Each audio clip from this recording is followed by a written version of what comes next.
So first আসার পরে আমরা যে ২ দিন ফার্স্ট যে ২ টা সেশন করছি টার্ফের মাঠে করছি প্লেয়ারদেরকে নিয়ে। সো টার্ফের কন্ডিশন খুব একটা ভালো ছিল না। তো প্রিপারেশনটা খুব একটা ভালোভাবে আমরা নিতে পারি নাই লাস্ট 2 ডেজ।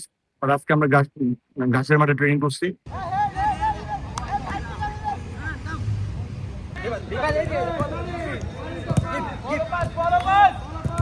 আমাদের কালকে ম্যাচ, সে ম্যাচ নিয়ে আমরা অনেক প্রিপারেশন নিয়েছি। আমরা পজিটিভ, কোচরা পজিটিভ। তো ইনশাল্লাহ কালকে ম্যাচ জয় নিয়ে আসবো।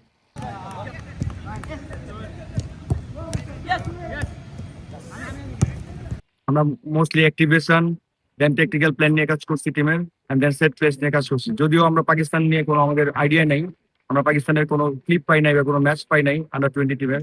সো মোস্টলি আমরা focusing on our team and apart from that players are ready, they are focus and ইনশাল্লাহ আগামীকাল আমাদের টিম ভালো রেজাল্ট করবে।